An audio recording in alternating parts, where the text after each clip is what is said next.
And Madam Peymana Assad will take this point further to talk about Afghanistan, the region, and the West and the EU, and what they should do. So I'll give the floor to you. Thank you very much. Thank you for that kind introduction. Firstly, thank you to the European Foundation for South Asian Studies, Mr. Junaid Qureshi, and his hard-working team for organising this very important discussion on Afghanistan. And to the chair of the European Parliament's Delegation for Relations to Afghanistan, MP Petras Boštravicius, I hope I pronounced that correctly, for so kindly hosting this here at the European Parliament. It's also great to have a distinguished guest, the EU ambassador, with us as well. Before I begin, I'd like to just tell you a little bit about the conversation that this panel's speakers had outside of the European Parliament today. We were talking about the emotional toll that this has taken on Afghans. So I hope that we can recognize today the heavy emotional lifting that Afghans have to do consistently when they come on platforms and stages like this to discuss the events that are not just politics for us, because they are about our lives, about our family and our friends. When I was asked to come to Brussels and to speak on this topic, there was one memory that kept repeating itself over and over in my mind. The one where I was standing on these rocks inside the military section of Kabul International Airport in the early hours of the 16th of August, a day after the Taliban takeover last summer. It was that moment before the sun rises, the air is crisp clean, it's slightly chilly, but feels nice as the wind hits your face. I was standing there, waiting to be evacuated, watching as British soldiers at the gate pointed their guns towards the crowd that had formed outside as a deterrent. In that moment, I was filled with rage, because I heard some Westerners laughing in the corner, very loudly and making jokes. It felt surreal. There I was, in the country of my birth, knowing that so many things were lost in that moment, not just the Islamic Republic of Afghanistan, but the ideals and the values that I believed we, the West, had been fighting for. But it meant nothing in that moment. As I sat on that rock, I consoled myself and my anger. The reality was, as an Afghan, I was never going to escape this, but for those people laughing, they could. It was a career. The consequences weren't that grave. Most came out on top. Book deals, meeting with politicians in Europe or the United States, money, fame, travel, and so on. It was a moment that changed my perspective on the ideals that we say we believe in and fight for here in Europe versus what we actually do. There is a lot to say about Afghanistan, the South and Central Asian region, and the West, but today I will focus specifically on the way in which we, the West, meaning NATO, the UN, the EU, other international NGOs, Western military organizations, and intelligence agencies have interacted with Afghanistan. Over the last 15 years, I've been traveling, researching, writing, and working on Afghanistan. And throughout this time, I have learned one concrete fact. Afghanistan is still being engaged through the prism of the 18th century, with imperial and colonial aspirations of regional and international powers being experimented on the country. There are multiple examples of this. Before I outline them, I would like to remind us that whilst many things went wrong in Afghanistan, many things also went right.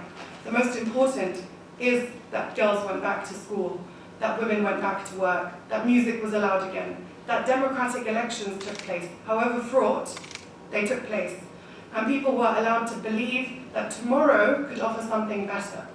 And yes, in some places in Afghanistan, like Kandahar, Helmand, Zabul, Uruzgan, and other provinces in outside Kabul, the reality was not realized, because they were impacted by the war 10 times more than in other places.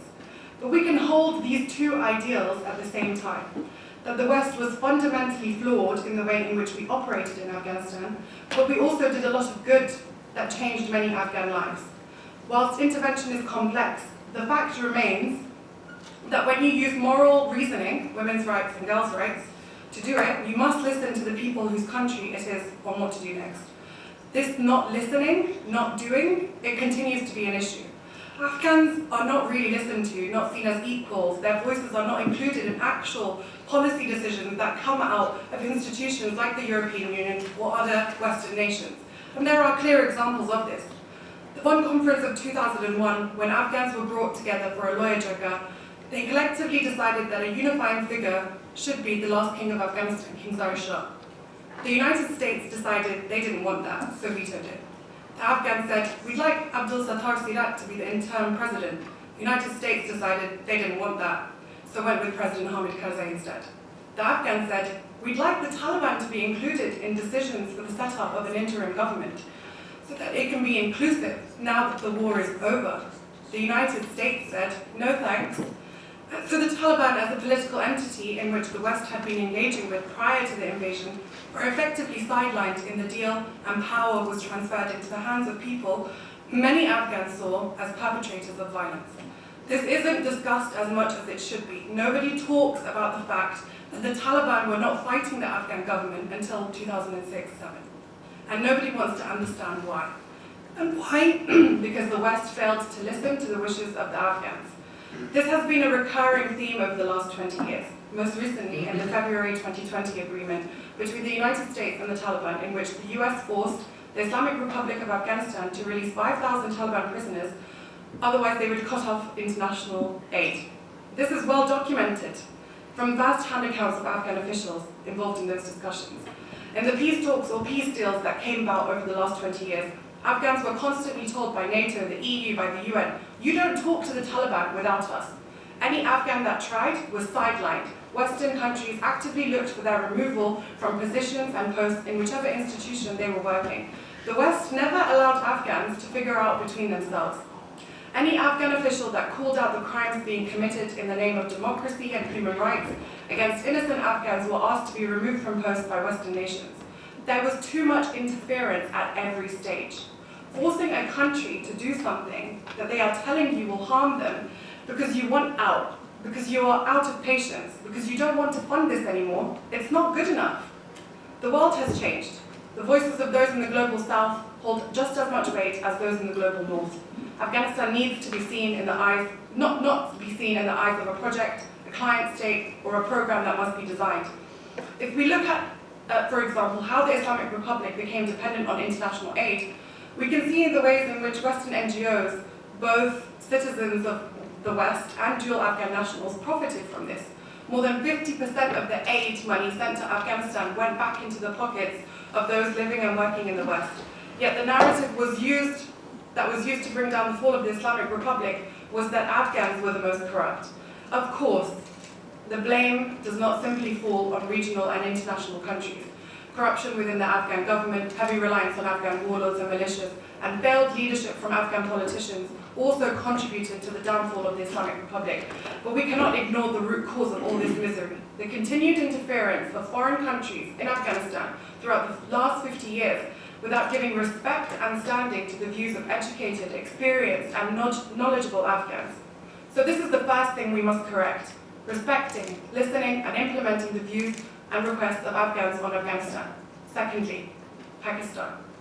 I remember a time when Afghans would walk into a room, into any European or especially British institution, the moment an Afghan said, Pakistan is the culprit, they are the ones who are killing us, the Pakistani intelligence service is running a covert operation in Afghanistan, their eyes would roll. There would be this feeling in the air that they didn't want this discussed. Western officials did not believe Afghans. The fact remains, Pakistan has been interfering in the affairs of the Afghan state for over 40 years now. The gains of the last 20 years could never have been sustainable when the Taliban had a home next door in Pakistan, where they were housed, funded, and treated, only to cross into Afghanistan and attack NATO, the Afghan government, and its allies. The gains of the last 20 years could never have been sustainable because the United States, the West, did not listen to Afghans when they highlighted this fact and kept funding the Pakistani military. Afghan officials, after official, provided evidence of this and highlighted the hypocrisy within the policy of Western states. Whilst the Pakistani government was doing this, evidence was gathered about the whereabouts of Osama bin Laden. It was found he was not hiding in Afghanistan. He was actually in Pakistan, a few miles away from a military base. And what was the response from the West? A celebration rally outside the White House. The continuation of funding to the Pakistani military and state. The UK's biggest bilateral recipient of aid is Pakistan. Yet we cannot, for much, know what the measured outcomes of that aid is. Last year, the US called in American generals to give evidence on the ongoing war. One senator asked, "Do we know if there have been Pakistani generals on the ground fighting alongside the Taliban?" The response was, "I cannot answer this in a public session. It needs to be behind closed doors."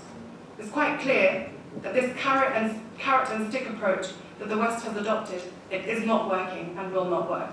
Time and time again, the reason provided for not taking action is Pakistan is a nuclear-armed state. It has a large population and it's volatile.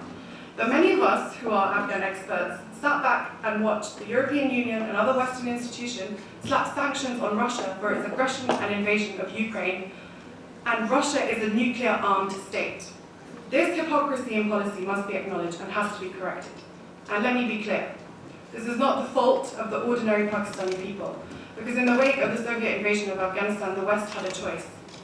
Do they back a dictatorship or a civilian government in Pakistan? They chose instead to back General Zia-ul-Haq, because they wanted to use Pakistan as the middleman to fight against the Russians in Afghanistan.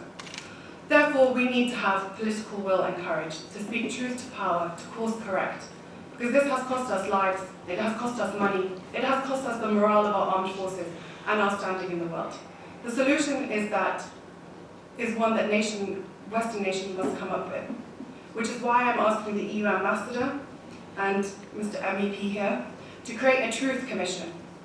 This truth commission would take evidence from all sectors of society and center the voices of Afghans and Pashtuns from across the other side of the Durand line to document with evidence what has happened in our region, in this region. The commission's mission should be to provide justice to the survivors and victims of this war.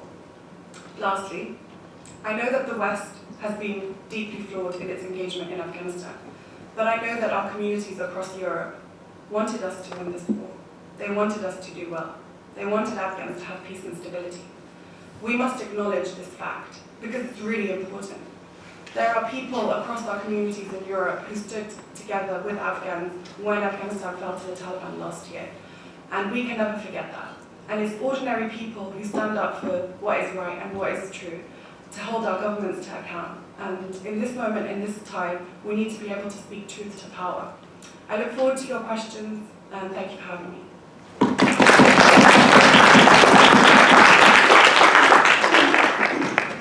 Thank you very much, Madam Peymana, and I look forward to the answers by the ambassador on these questions you have raised. I think those are very inconvenient, hard, but very truthful questions which need to be asked, and not only to the EU, but also to other Western partners, and regional partners, especially the sketch you talked about, the Americans had a vetoed.